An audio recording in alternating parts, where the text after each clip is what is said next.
Welcome back to another lecture on trigonometry. Now, if you are directly coming to this lecture, that means the second lecture, where we are discussing about the application of the trigonometrical identities, you must go and watch the first video. That means you must recapitulate the concepts of trigonometrical identities.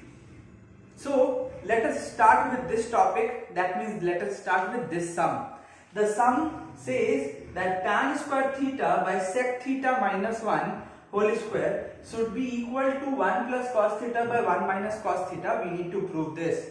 Now this question actually came in 2012 ICSE.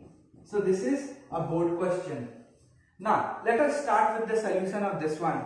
Now in this particular case we can see that the right hand side is in cos theta form, but the left hand side is sec theta and tan theta. So what we are going to start with, or how we are going to proceed with this type of question. So whenever we see this type of question, first thing that should come in your mind, that see cos theta, sec theta, they are related. So we must have to, or we have to change this sec theta into cos theta. But wait, let us think about the tan theta also. Now tan theta and cos theta, there is no such relationship apart from writing tan theta as sine by cos. But whether we should write that tan theta as sine by cos, or whether we should start with something else. So first thing is to refer the trigonometrical identities. So what is the trigonometrical identity that we need to refer? Since I have already explained in the last video that whenever we get anything in sec, tan, something like that, so we must have to refer the identity, that is sec square theta minus tan square theta is equals to 1. So we must refer this identity. So what we require, in the numerator we are getting tan square theta. So basically we need this part. So how we are going to take this on? We need to take this tan square theta on the other side and this one on the other side. So if we do that, we are getting sec square theta minus 1 is equals to tan square theta. So we know the value of tan square theta. Let us just put the value in the left hand side. So let us start with the LHS.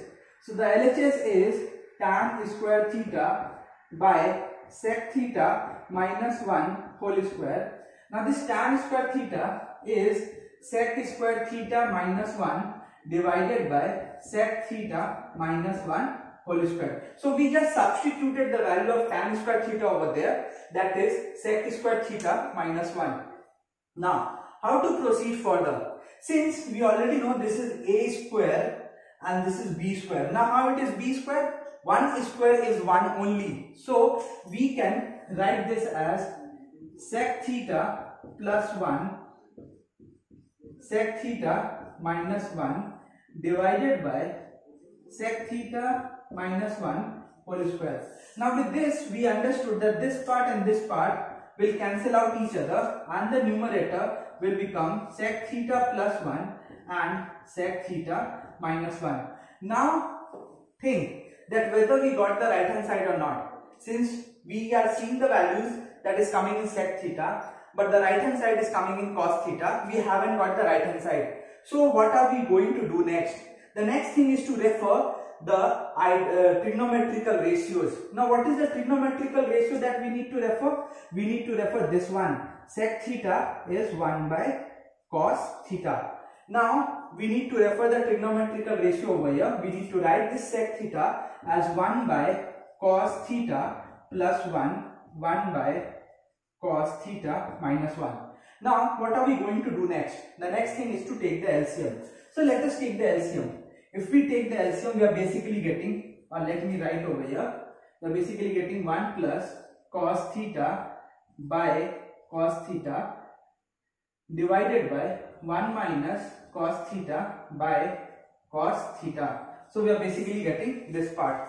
This is the denominator, this is the numerator. So we can cancel these two, cos theta and cos theta. So we are getting 1 plus cos theta by 1 minus cos theta.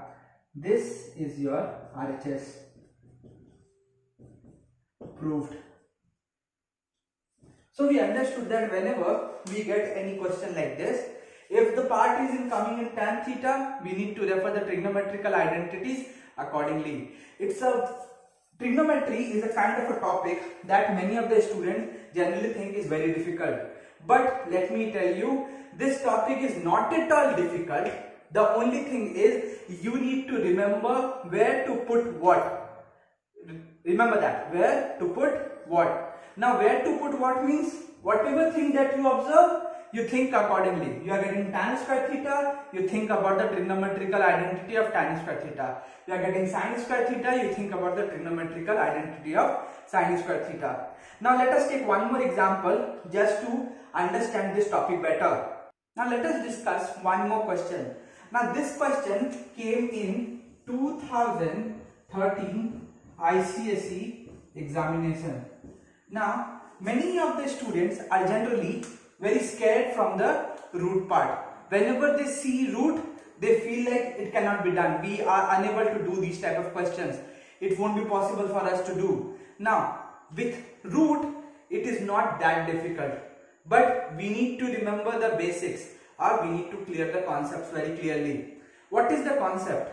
The concept says that whether it is root or whether it is not a root part, just think about the denominator part. We need to think about the denominator.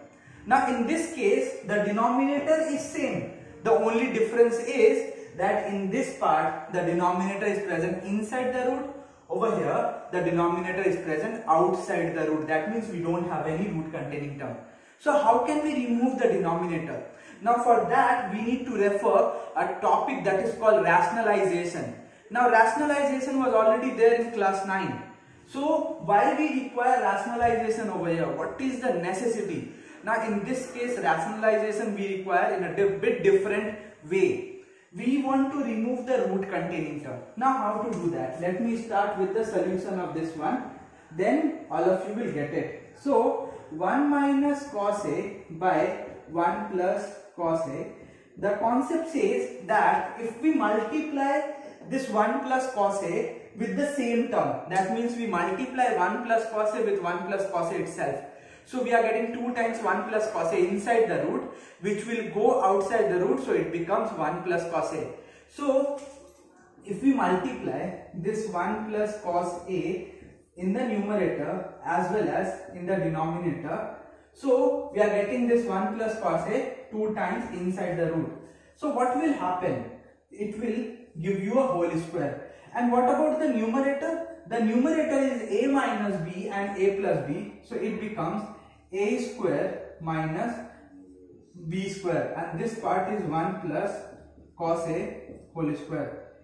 So the numerator is a square minus b square. The denominator is a plus b whole square. Now we already know any square containing term, if there is a root, it will go directly outside the root.